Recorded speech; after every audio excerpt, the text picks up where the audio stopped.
Log on, tune in, find out.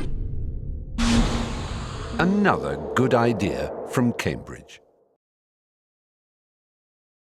Well, it's a great pleasure and honor to welcome Manuel Castells to Cambridge this afternoon as the Humanitas Visiting Professor in Media. In fact, we couldn't have had a more suitable person to occupy this post, because Castells is simply the most interesting and most exciting scholar working on the media in the world today. There's no one else, in my view, who comes even close to him in terms of cutting-edge original thinking on the ways in which our communications environment is changing in the 21st century.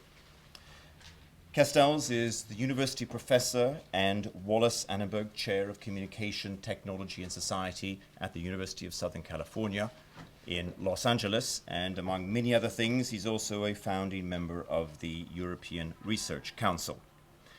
Hugely well-known and influential for his path-breaking work on the social and political implications of the information revolution. The Social Sciences Citation Index ranks him as the 5th most cited scholar in the social sciences in the world today. Now, you might well be skeptical of citation indexes like that, and you have good grounds for being so, but nevertheless, that's a statistic that's hard to ignore.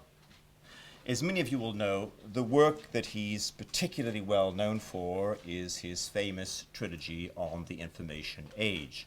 The first volume called The Rise of the Network Society, the second called The Power of Identity, and the third, The End of Millennium. But he's also well known for his work on cities and for his more recent work on the internet and communication. His most recent book, called Communication Power, which he sometimes calls the 4th volume of his trilogy, is a real tour de force that explores the political consequences of the communications revolution. And he dwells in particular at some length on what he calls mass self-communication, kind of self-generated form of media or communication, which is particularly important in relation to new social movements, and I think we're going to be hearing more about that today.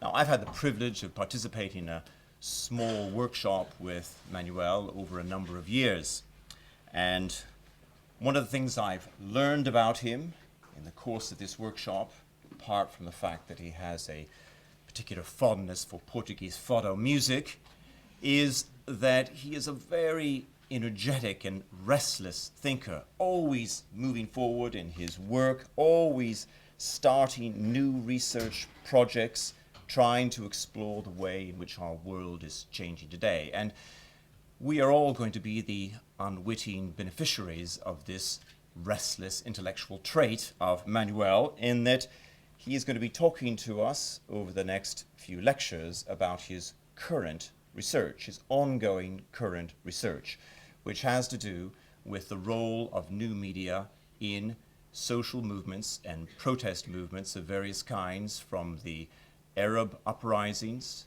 to the Indignado movement of Spain to the Occupy Wall Street movement, and so on. This is very, very topical material. He's going to begin today with a lecture called Communication Power and the State in the Network Society, in which he'll lay out the theoretical foundations of his approach. And then over the next 2 lectures, he'll focus on social movements in the internet age. The lecture tomorrow will also take place at 5 o'clock here, and then the next lecture, the 3rd lecture, will be on Monday at 5 p.m., also here in Mill Lane, though I think it's in a different lecture hall. And then there will be a symposium next Wednesday on communication power in the Network Society in St. John's College from 2 to 5:30, and you're all welcome to come to that. I hope many of you will. You just need to register in advance so we know the numbers. Now, I want to take this opportunity to thank everyone at CRASSH for all the hard work they put in to make this possible. Also to thank the Institute for Strategic Dialogue and Lord Weidenfeld for helping to make the funding available for this. And so without further ado, I'd like to ask you to join me in welcoming Manuel Castells to Cambridge.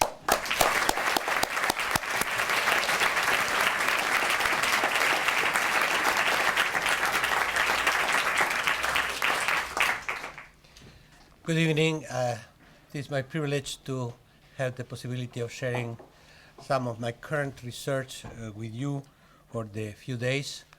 And I want to thank for this, first of all, my friend and colleague, John Thompson, Professor John Thompson, with whom we had been in dialogue over a number of matters for a number of years.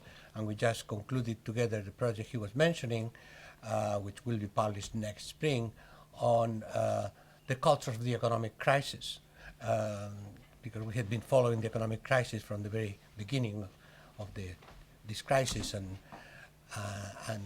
will be a volume with the title Aftermath.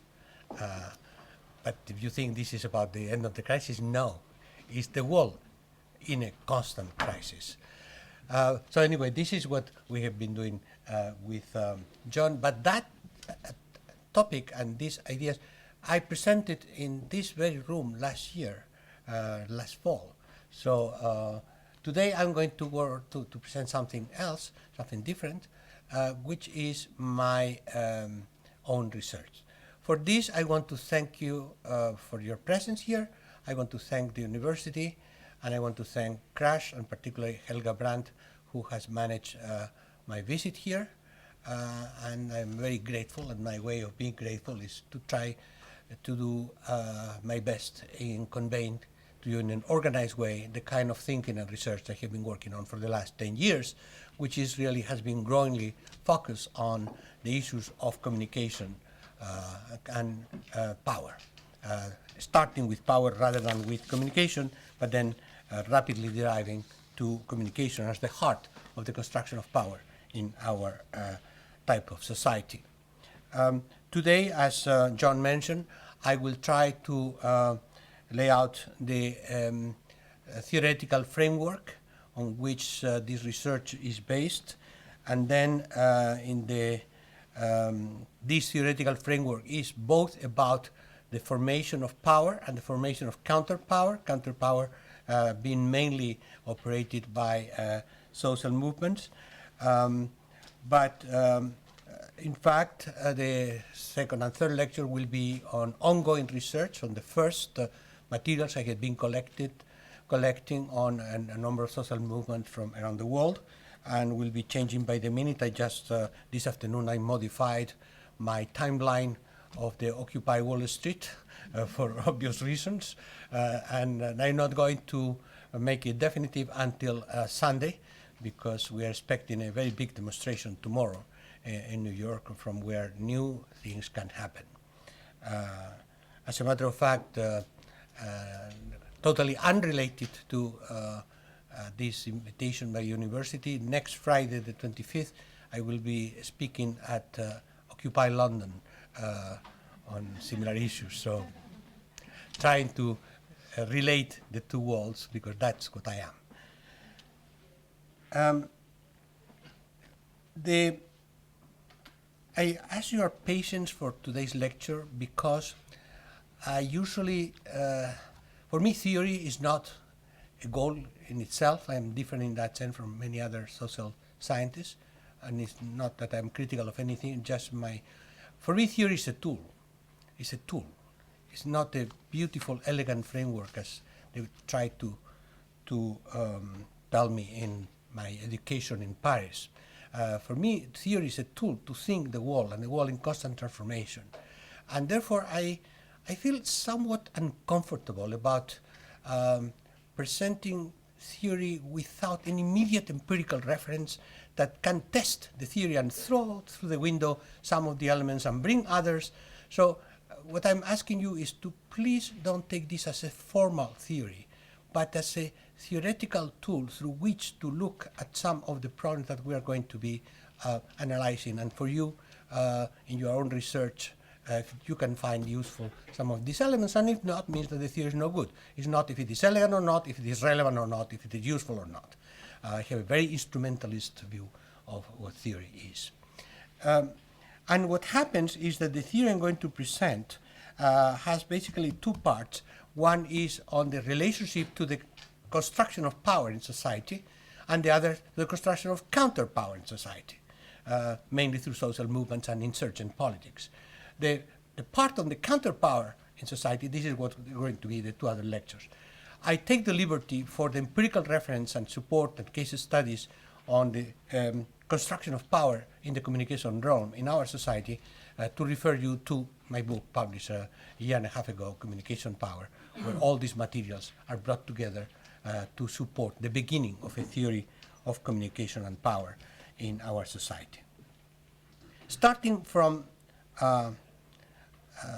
the source of the analysis.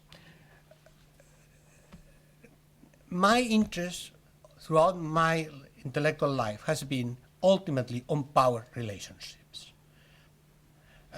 When I was doing urban sociology, it was about power in cities. When I was doing globalization, it was about how globalization is shaped by power.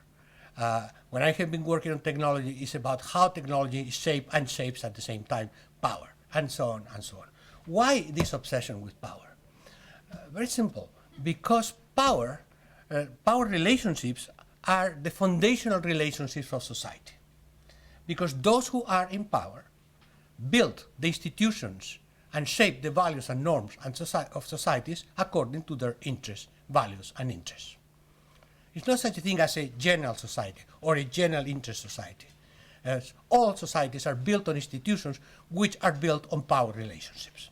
Fortunately, if we could have one natural law of society as equivalent to some of the physics laws, one, and I am not saying it's the only one, but it would be the number one law is wherever all societies are based on power relationships, all societies are based on domination, but wherever there is domination, there is resistance to domination. This is the essence of the construction of society. And therefore, wherever there is power, there is counterpower, and institutions are never the expression of pure power of the dominant groups, values, and elites. It's always the result, institutions are always the result of power relationships and counterpower relationships in a process of constant negotiation and replacement of some interests and values by others through these constant power struggles. So we live out of conflict, we live out of power, and this never ends. Any institution that has been solidified through a system of power relations is immediately challenged by those who are not or do not feel represented in terms of their values, interests, and alternative projects of life. This is the fundamental point that I am trying to make. Power. To make it simple, I just take one mainstream definition of power, because this is not, the nominalist business is not my business. I understand power, just for us to understand each other, I understand power to be the relational capacity of a social actor to influence asymmetrically the decisions of other social actors in ways that favor the power actors' will, interests, and values. As simple as that. Nothing new there.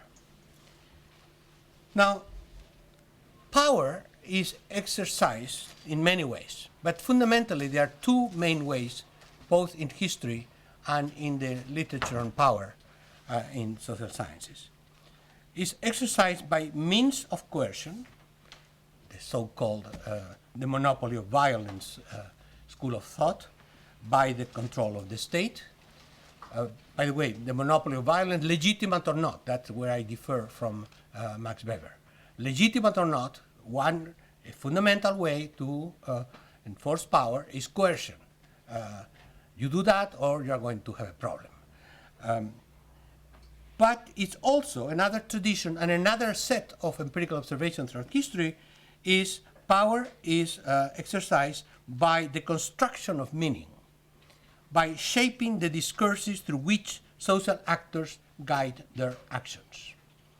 Let's say, to put it simple, Max Weber and Foucault, but much deeper than that, Machiavelli and Bertrand Russell. Now, power relations are supported by the structures of domination, which is the power that is embedded already in the institutions of society, and particularly in the state. But not only in the state, in the family, for instance, as well. That's what patriarchalism is all about. It's a set of values in the institution of the family, which by itself expresses power relationships. So all institutional systems reflect these power relationships as well as the limits to these power relationships, which are constantly negotiated by this historical endless process of domination and counter-domination. This is elementary, and I apologize for that. It's simply a matter of going in sequence. But the critical departing point for me is that throughout history, communication and information had been fundamental sources of power and counterpower, of domination and social change. And why? Because this is the fundamental battle is always about the minds of the people. It's about how people think. Yes, it can also be, as I said, through violence and coercion, institutionalized violence, or institutionalized possibility of using violence legitimately. But fundamentally, any power that is based only on the possibility of intimidation by coercion is a weak power. It's a weak power. The power that truly is solidly entrenched in society is the power in our minds. Power is in our minds. Is what we believe, or at least what we believe that we should believe, or what we believe we should accept. Resignation is one form of conformity. So it's not only at what we adhere to, but what we decide that we have to accept, because that's the only way around. Most people in the world, in this society, in all societies, are not that happy with the way power is exercised upon them. But most people, in general terms, think that there's no other way around, because the alternatives that they are offered in the market of politics may end up being worse, and what to sacrifice for and what to fight for. So it's therefore the critical battle is what happens in our minds. And what happens in our minds depends on the interaction between our neural networks, on which consciousness is based and decision-making takes place, the connection between our networks and the networks of our environment, the natural networks, our relationship to our natural environment, and the networks that bring us ideas, images, messages, meaning the communication networks. So we always interact within ourselves and with whatever comes to us. But these communication networks, of course, work on neural networks and on a brain that comes equipped. But this brain that comes equipped is simply what happened in the experience, both through the evolution of the species and the evolution of the individual, okay? Which is again dependent on the relationship to natural networks and communication networks. So what ultimately happens in terms of the reproduction or transformation of any socio-political system depends on what happens in this process of construction of meaning. What is important for me, what is important, what I think is important for society. This construction of meaning is absolutely essential. And the key source for the social production of meaning is the process of what I call socialized communication. Communication, what is communication? Again, simple, mainstream definition, just for us to understand each other, is the process of sharing meaning through the exchange of information. And socialized communication is simply the one that exists in the public realm, different from interpersonal communication. Therefore, the battle over the human mind is largely played out in the process of socialized communication.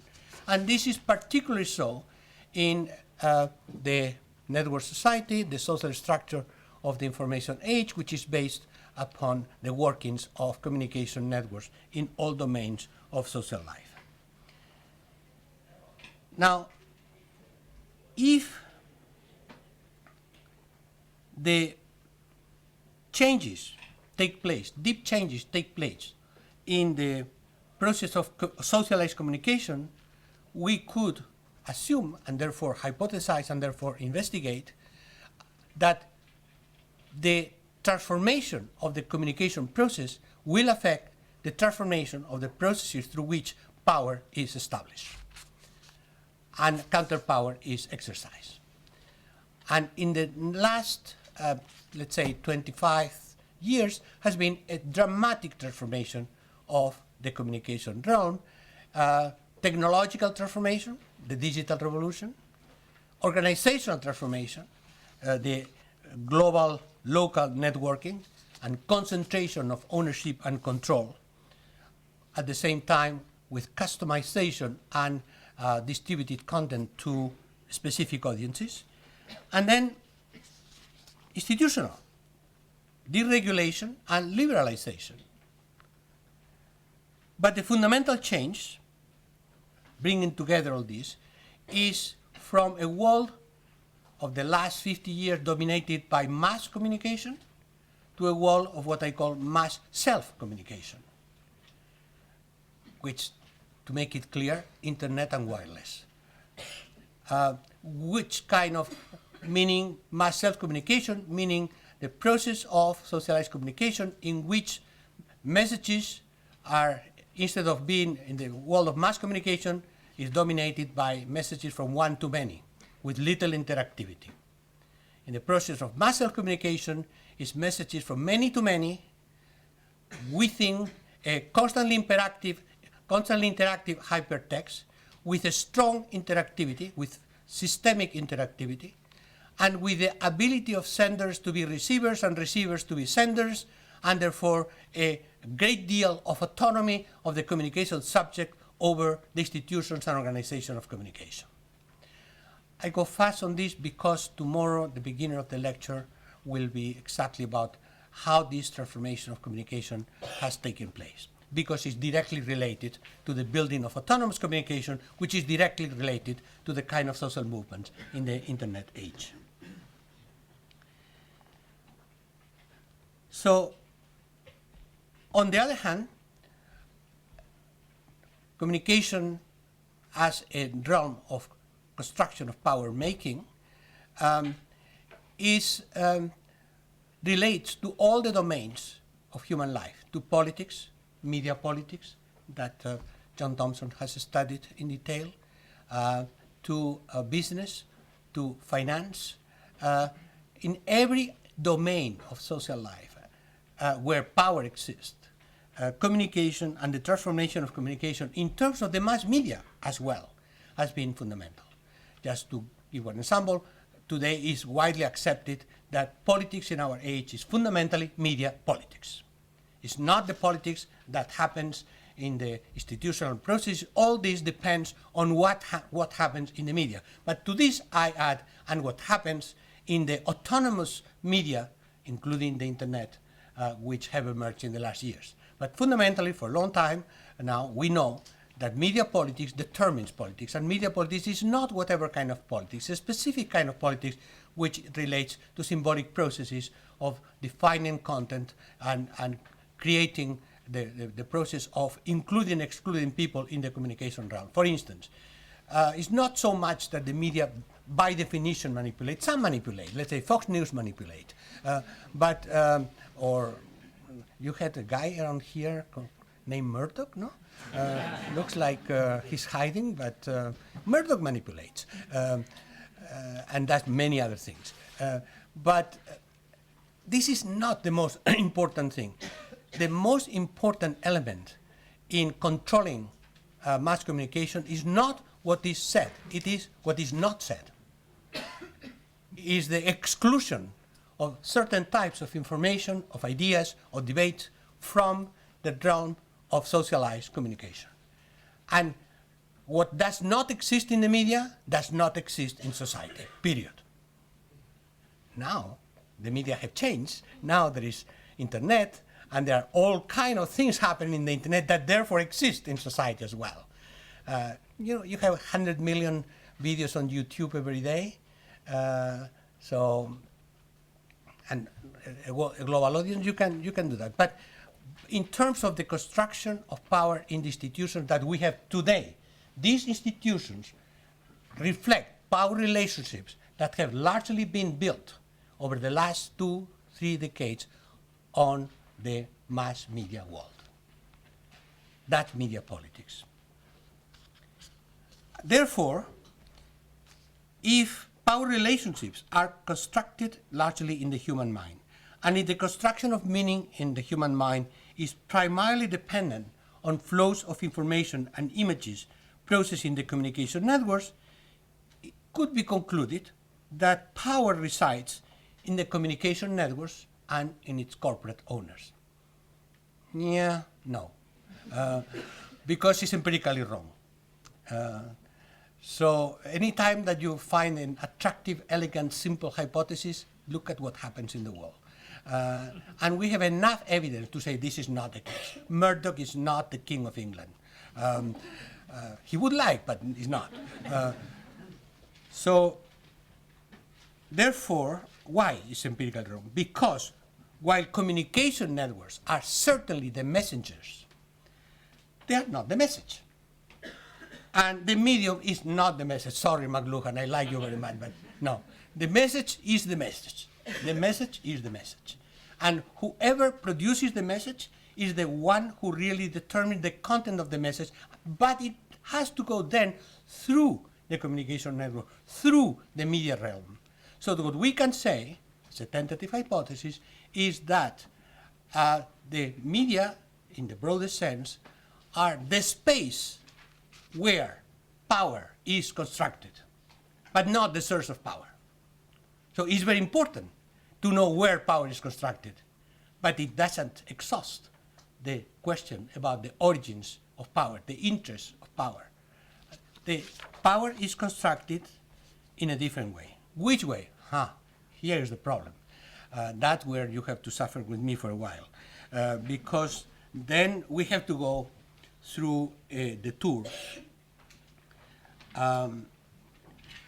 because we have to differentiate different types of power in terms of process, to then try to see what is the relationship between these different types of power and the content of power making. Power is how power is constructed in the network society through networks. But these networks are not solely or even primarily formed around the state. The state continues to be the enforcer of domination in the last resort. And the state is extremely important source of power, but not the only power. And it's not the expression of other powers. It's an autonomous power in relationship to other autonomous sources of power, each one of them formed around networks, and all of these connected through a networking logic. Don't worry, at the end, it's a world of networks and networks of networks, but at the end I find humans hiding before this. But let's see which humans and how we find them. I differentiate, and this is purely conceptual, of course, between 4 distinct forms of power. The only thing I could not avoid from my French training is to play with words. So the 4 types of power are networking power, network power, and network making power. Got it? Simple, huh? So what is networking power? It's basically gatekeeping power. Gatekeeping power. Networking power refers to the power of the actors and organizations that are included in networks that constitute the core of social life and social activities. Networks which have power over human collectives or individuals who are not included in these networks. It's so simple. It's you are in, you are out. And this is what For instance, this form of power operates through the process of exclusion-inclusion. There's a wonderful paper published in 2007 in a technical journal by Tongia and Wilson that analyzes the value of being in a network following the Metcalfe law established in 1976 by one of the pioneers of the computing industry, which shows that the value of being in the network increases exponentially. So the more you are in, the bigger the network is, the higher the value of being in the network. So being in the network is absolutely critical because it increases with the number of nodes in the network, the value of each node to be in the network increases. But Tongia and Wilson did an opposite mathematical calculation. The value, the devalued of not being in the network, of exclusion in the network. And guess what? The value of being in the network increases exponentially. But the value of not being in the network increases also exponentially, but at a much higher rate. So so what that would be in terms of, so this is connected to a field of network theory, mathematical field, which is gatekeeping theory.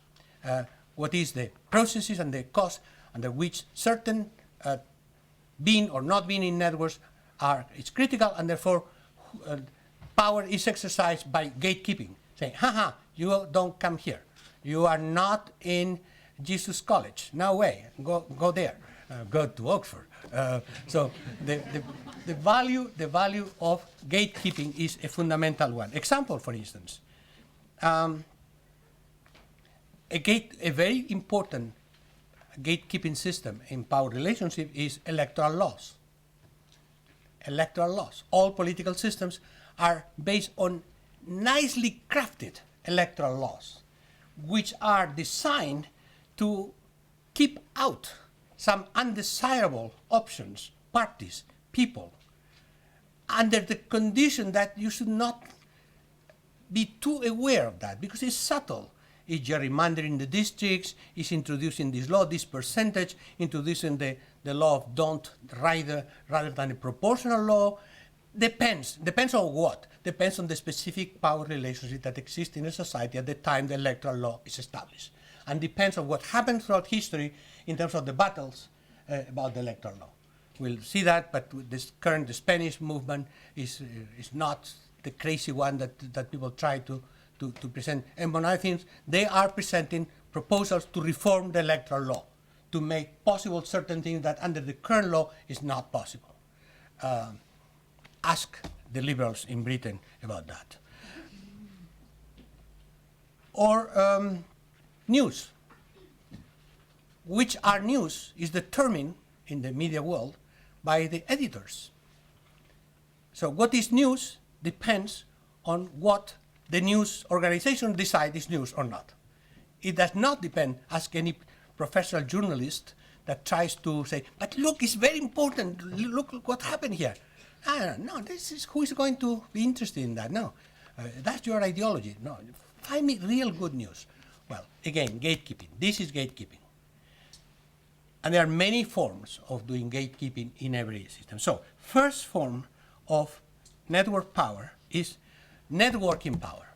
Networking power is you are in, you are out, a binary logic. As organizations, as codes, as information, as anything. Second form, network power. So first was networking, this one is network. Network power can be better understood in an interesting conceptualization proposed by David Grewal on his book of The Global Network, which is in fact a theory of globalization from the perspective of network analysis. The thing here is the following. Globalization requires social coordination between multiple network actors. This coordination requires standards, which in my terminology, I like it to call it protocols of communication. You have to communicate. Example, the Washington Consensus. What is and is not in terms of global financial markets. The rules, the standard under which global financial markets work. Now, this form of power is not being in and out. It's being under a certain set of rules. So it's the power of the rules over the power of the ruled. Not the rulers over the ruled, the rules over the ruled. Right? So what is crazy in the market, meaning, no, all markets ultimately should be profit-making. For instance, the markets should be entirely liberalized, should be no government regulation, should be no intervention of the regulator. All this was the Washington Consensus. Now the Washington Consensus has led to disaster. But when it was a consensus, meaning that some bodies, some institutions organize this consensus. Could be other consensus. When social rights are imposed through struggles, there's another consensus, and that becomes a rule. In this particular case, the consensus was unfettered markets will drive prosperity. And under this general principle, a number of actors, political, economic, cultural, academics, hugely academics, produce all kind of value system rules that became the protocols of communication.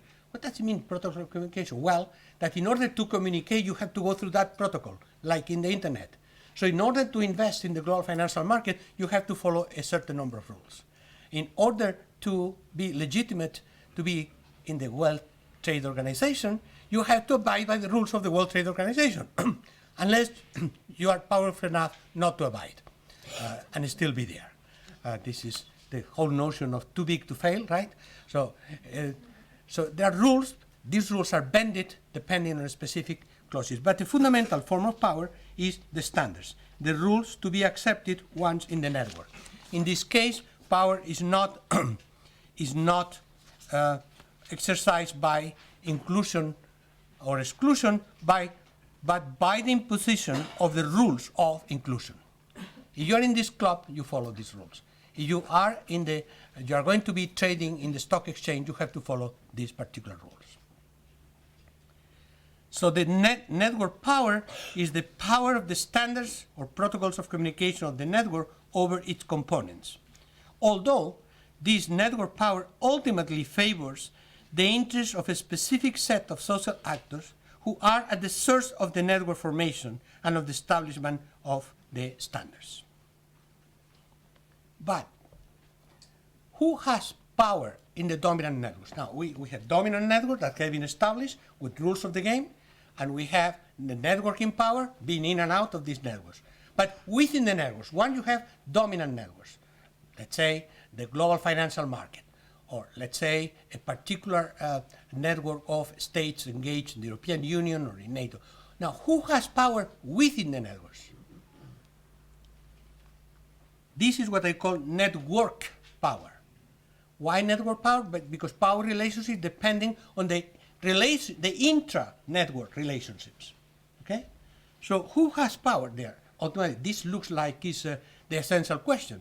Well, all these networks is very good, but finally our institutions, organizations, people network in one particular network. Now, let's go to the real thing. Who has power there? Because if we know which networks are the dominant over the other networks, and we know who has power within a particular network, we have a hierarchy of networks, a hierarchy of actors within a network, so we go to the essence.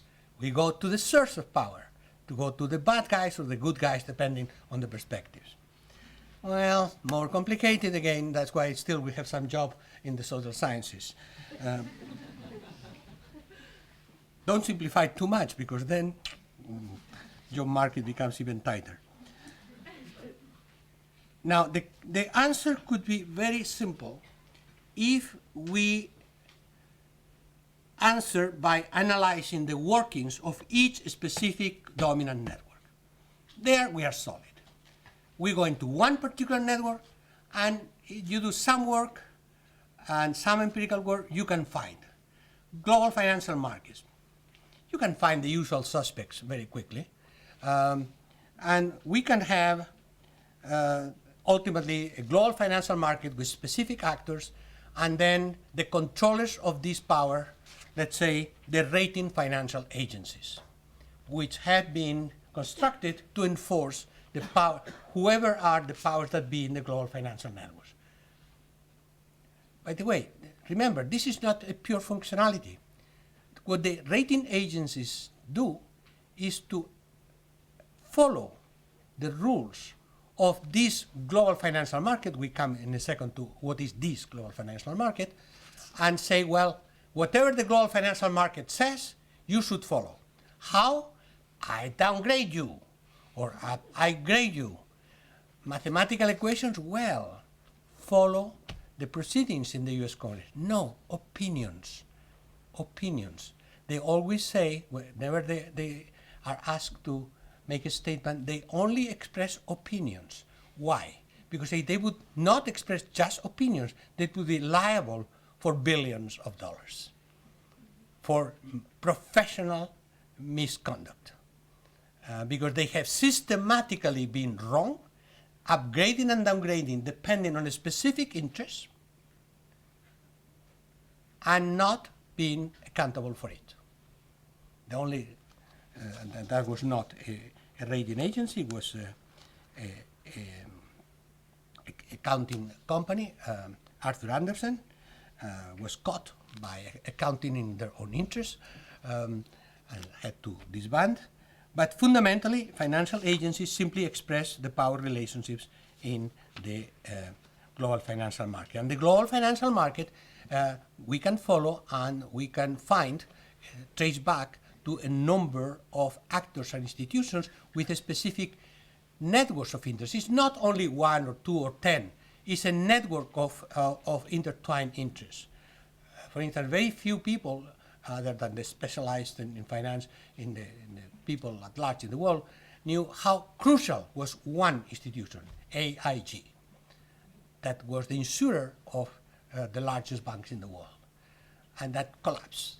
And AIG, in 2008, was intervened by the US government that owned at that time 80% of the shares, and now it's about 65%. So it's actually a US government intervened company, but it was working directly in the global financial markets with a network of other financial institutions, which together, that network together, had collectively the power, but not individually, as a network. That's why I had called sometimes the global financial market an automaton, because it's a logic that goes beyond the control of any particular entity. Or let's take the state military power, another network, different. Well, the state military power depends on who has the technological capacity to create a new form of warfare and has enough resources and political will to spend most of their money in doing so. Of course, the case is the United States, and then from there you take other networks connected to the US military power. In that network, we can identify a hierarchy. We know that the Israelis have power over any Arab contender. We know that the United States decentralizes power, but in fact, ultimately military power is concentrated in the United States. We know that China would last about 1 week in a conventional warfare with the United States. So we know all this. So we can identify. But we can go one after another through all these networks, specific networks of power, network power in different domains of human activity, and all this ultimately would be leading to some individual sources of power in each one of the networks. But none would show a unified entity. None would show one dominant network over the others, because they are all interdependent. Military power does not mean that you have the power over the financial market. In fact, it's the contrary. The more you invest in military power, the more you create a financial crisis. Financial power does not determine what happens in the political world. It can shape, but what really happens in the political world is much more media power, and therefore power of the media businesses. Media business depend on financial business, certainly, but at the same time they have to do a little thing, which is actually sell, because it depends on how they shape the audience, how they transform citizens into audience, which is the big transformation there. So cultural power. Cultural power is not necessarily what reflects directly the power in other networks. It reflects some general values, some ideologies. Science and knowledge and technology power is a different network. It's a different network. It's not true that the military dominate high technology in Silicon Valley, not anymore. It was in the 60s, but has not been the case for a long time. So all in all, empirically we found a diversity of sources of power. There is not a unified power elite, not empirically, but at the same time we don't have simply, as in pluralist theory, a set of independent networks and independent actors in different dimensions. No, we have networks between them. We have networks between each one of these major vertical networks of power has networks with the other networks of power. So network power is to some extent either an empirical, has an empirical answer, depend on the network, tell me a network and I will tell you who or what has power there, or an untenable proposition if we look for a unified single source of power. Because the most crucial form of power is follows a different process. Network making power. Network making power. Who and for what makes the network? Any network. And this network making power functions on two basic mechanisms. One is the ability to form networks and to program and reprogram the networks in terms of the goals assigned to the network. A political system is a network which is programmed by those who have power at each particular moment. A financial network, the same. A cultural network, the same. So whoever has the capacity in one particular moment to design a network that fulfills his, her goals and values, organizes the network and programs the network. Once a network is programmed, once the program is already embedded into the function of the network reproduces itself, reconfigures itself, is a very efficient, flexible, adaptable structure once the network already has its own program. Same biology to some extent. Once you have the program in the system, then the system goes. But secondly, since networks of power are multiple, there is a second mechanism which is crucial, which is the ability to connect between different networks.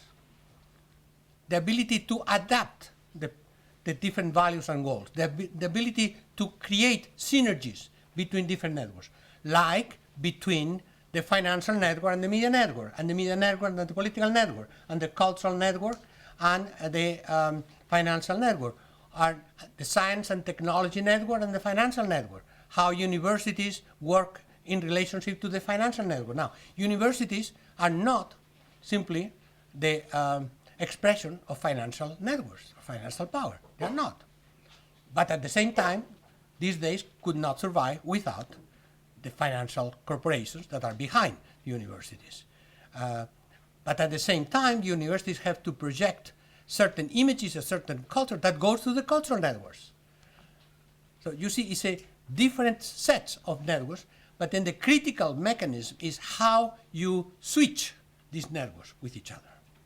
So you program networks, you reprogram networks, and you switch networks at not the same actors, not the same institutions, not the same organizations. So in a world in which networks organize power relationships, the fundamental form of power, but not the only one, is network making power. how you make a network. And you make a network by programming the network and reprogramming the network and being able to set up programs of switching with other networks which are critical for the function of the network. And that's why I know it's too abstract, but those who harp, if we have to identify who holds power in this society, mainly two categories of people. Programmers, those who program the network. Switchers, those who are at the critical switching point between networks. Now, who are these things? They are made of humans, certainly, and some robots, but no, they are made of humans. No computers, no structures. No, they are agencies, to be clear. It's not about the structure. They are agencies. But these agencies, which are, of course, made of humans, what else? They are not themselves just individuals, just specific persons or actors. They are networks of actors. Not actor network, no Bruno Latour, no actor network, network actor. The network becomes the actor. Not the actor builds a network. The network becomes the actor. And this network is made of a number of individuals, persons, organizations, institutions that organize the connection. Example, in terms of programming a powerful network which has the capacity to integrate all the others. An example which, fortunately, is history. Berlusconi. Berlusconi programming politics, programming finance, programming media, and all in a single entity. Now, but the entity is not Berlusconi himself. It was a series of people and institutions and organizations, including the Catholic Church at the time, and including the Italian Socialist Party at the time, so one actor in the political system. Berlusconi did not come from outside the political system. Came fundamentally from the Socialist Party, through real estate speculation to finance the Socialist Party, and the main idea was to build Berlusconi to destroy what was left from the Italian Communist Party. And the networks were programmed in all these strategies. So it's not simply the Italian people being stupid and re-electing Berlusconi for 15 years. It was a very sophisticated political engineering, financial engineering, media engineering that created the system, created the network. Switching. You're a great citizen, Rupert Murdoch, who was not only himself. Murdoch, I wrote an article, empirical article on him 2 years ago, showing Murdoch as an expression of switching power. But not himself. His News Corp and his network of many other things, including spending the weekend himself and his daughter in the same town than Cameron, and his family, etc., for years. So all these connections were the one particular network that switcher that connected financial, media, and political network in Britain. In the United States, the Murdoch switches were different. He gave money to the Democrats and ideology to the Republicans. If you look at the list, as I have done, of donors in the United States, Democrats appear very prominently for a long time already in the donations of News Corp.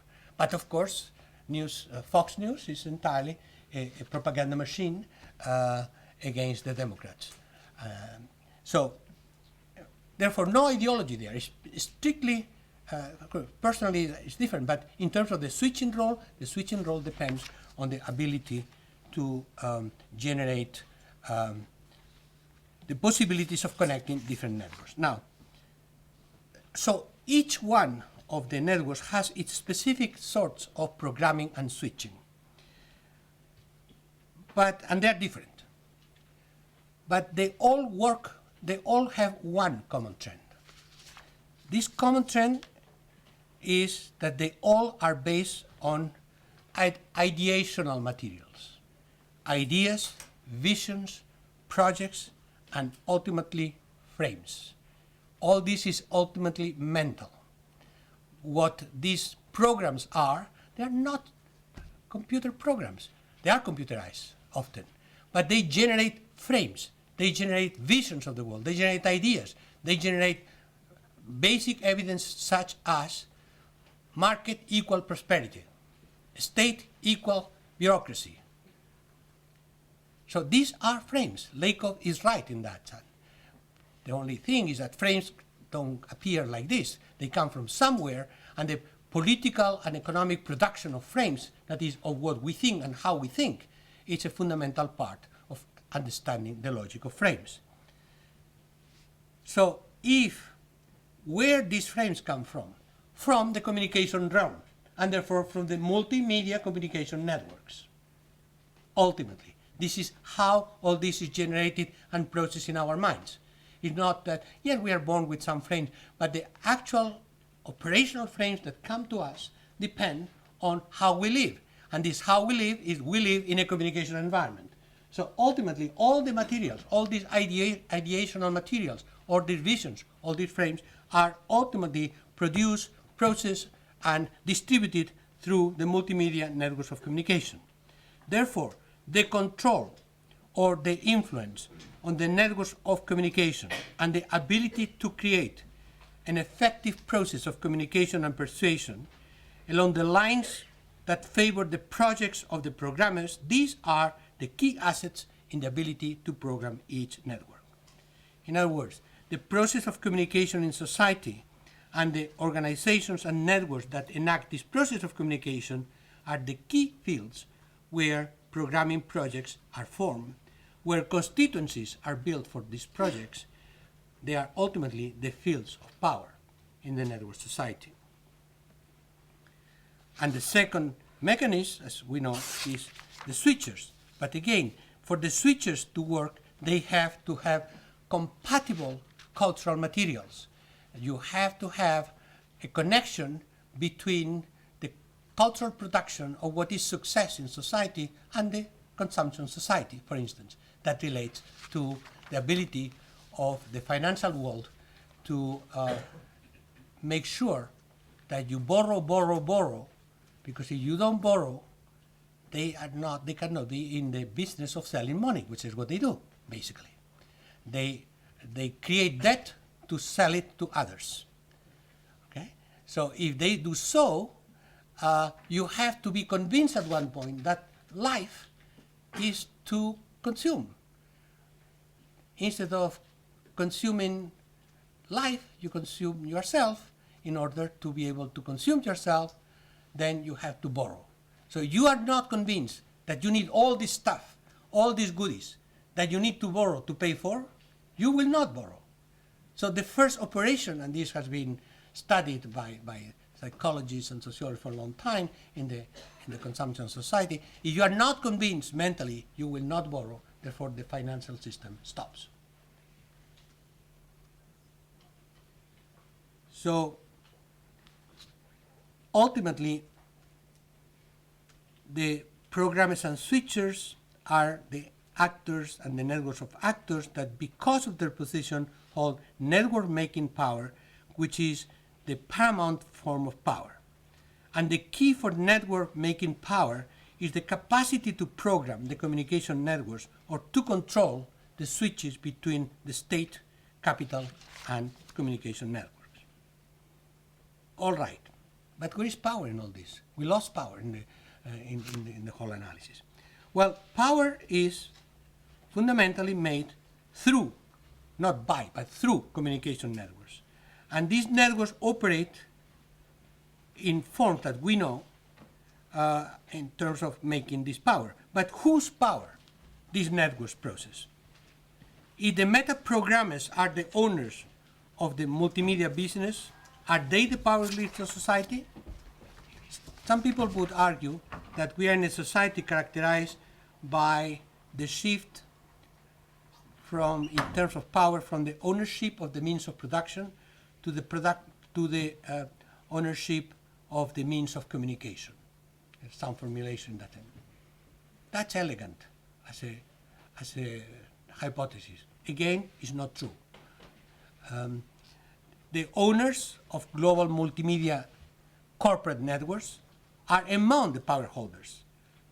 but because they do program the decisive network, the meta-network of communication networks, the network that processes the cultural materials with which we feel, think, live, submit, and fight. The relationship to social actors is easy to identify. They transform humans into audience by selling us the images of our lives. We don't have our lives, we have the images of our life. And therefore, the corporate networks and the owners of the corporate network, they do have physical owners, I know a few of them, live in Los Angeles. They achieve their interests, money-making, influence-making, by designing the content of our culture according to their corporate strategies.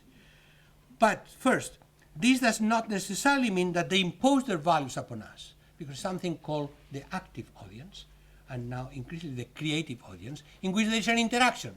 They send us some stuff and we process that stuff, and we'll see. But they try. That's, again, power is not necessarily an imposition. Power is a relationship. It's always a relationship. It's not a thing. Power is a relationship. So they try to impose power through cultural production, and we adapt, adopt, resist, interact alternatively in cultural terms. But even the corporate networks, ultimately, what they do depends on what it sells. If it doesn't sell, it doesn't work, because ultimately they are themselves dependent on the financial networks. So if they are not profitable, they will be cut off. And to be profitable, they have to sell. And to have to sell, they have to at least convince or at least negotiate with the audience. If they are plain stupid, only under the conditions of mass stupidity, they can go on. So yes, there is some hypothesis that in Italy that was the case for a while.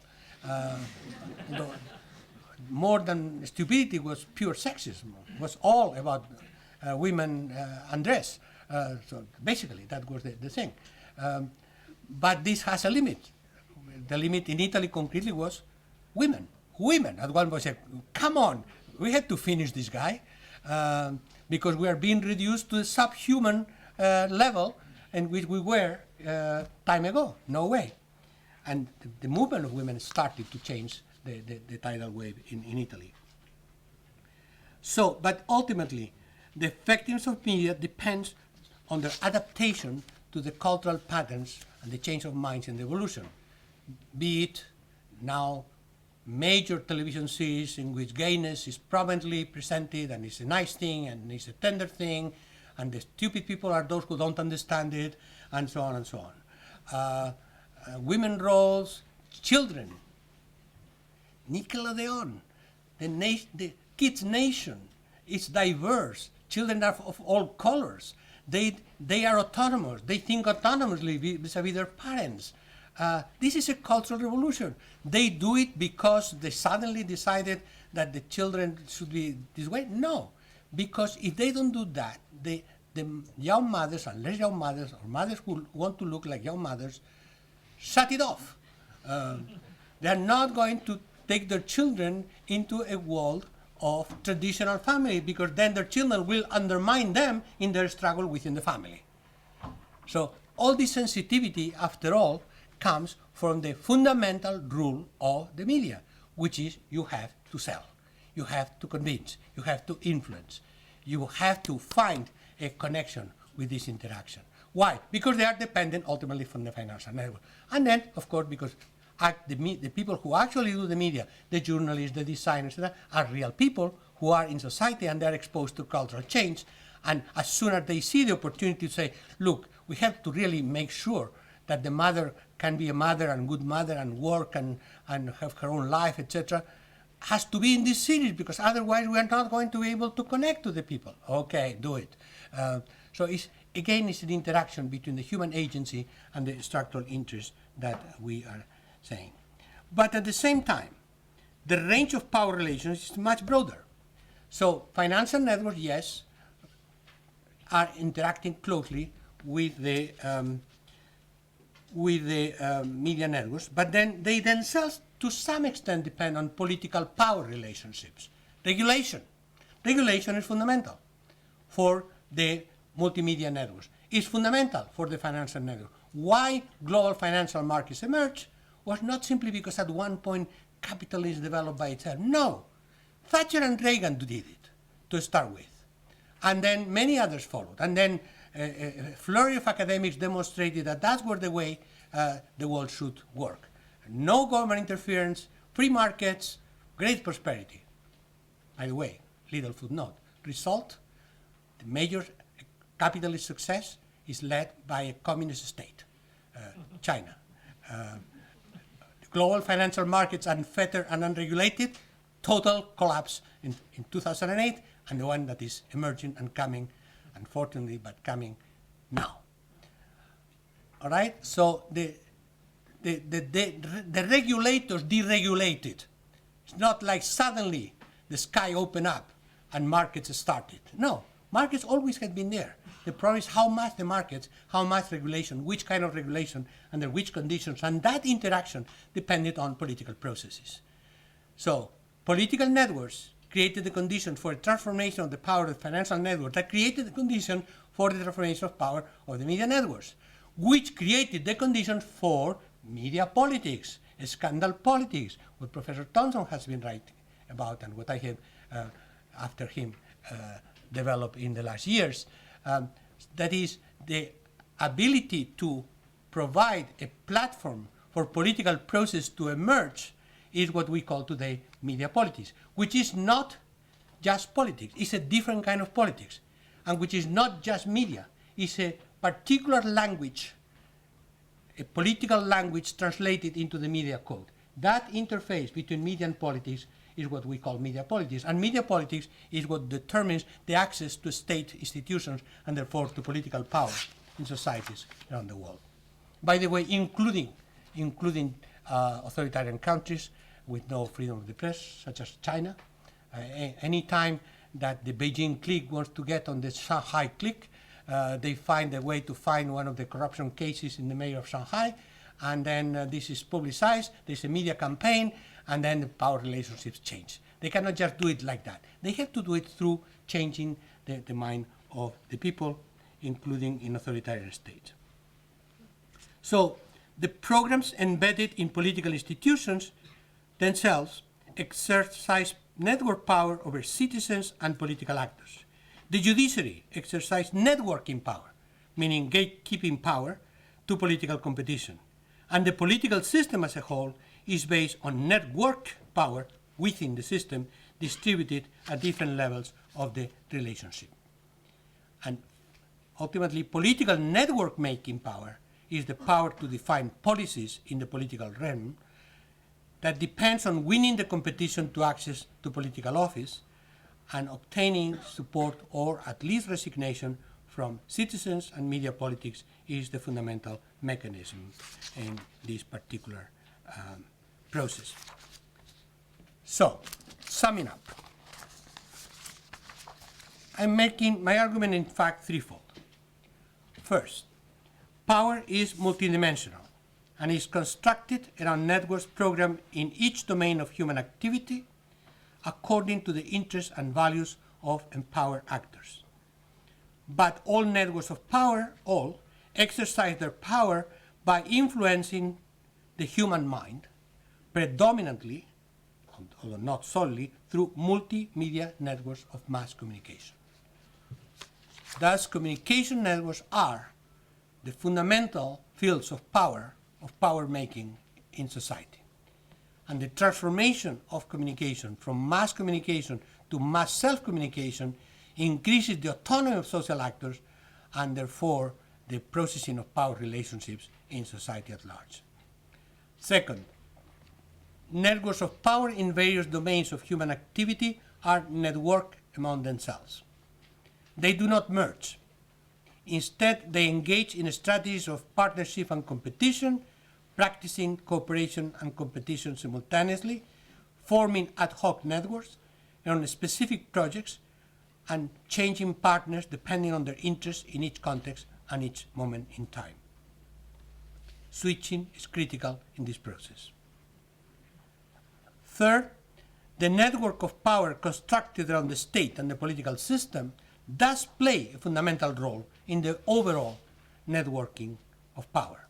This is, one, because the stable operation of the system and the reproduction of power relationships in every network ultimately depend on the coordinating and regulatory functions of the state and political system, as we have seen at the moment of the collapse of the financial networks in 2008 and 2011.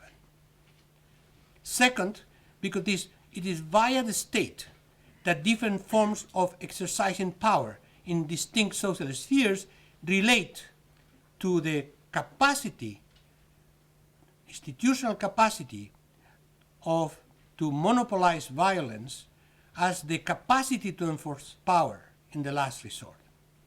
And so, while communication networks process the construction of meaning on which power ultimately relies, the state continues to be what I call the default network for the proper functioning of all other power networks, as the Occupy Wall Street people tonight. And so, this apparently abstract characterization of power holding in the network society has in fact very direct empirical references. Networks are formed by actors in the networking arrangement, but who these actors are and what their networks are is a matter of a specific configuration of networks in each particular context and in each particular process. So what I'm saying is I'm not declaring who has power under which conditions, but how to look for power, where power can be identified, under which conditions, which are the mechanisms, which are the connections. Therefore, as a tool to guide empirical research of power in each network and each context, rather than a new formal theory of power, which can be easily constructed by equally easily dismissed. So, but I do have one major hypothesis, is the centrality of communication networks to implement the power-making process of any network. And I am suggesting that switching different networks is a fundamental source of power. Who does what, how, where, and why through this multi-pronged networking strategy is a matter for investigation, not for formal theorization. And therefore, if power is exercised by programming and switching networks, counter-power, the deliberate attempt to change power relationship, is enacted by reprogramming networks around alternative interests and values, and or by disrupting the dominant switches while switching networks of resistance and social change, which will be the subject matter of lectures 2 and 3. But ultimately, the fundamental hypothesis is the struggle of power. The construction and deconstruction of power relationship is in fact the struggle that has always been the same throughout history, the struggle to free our minds. Thank you for your interest.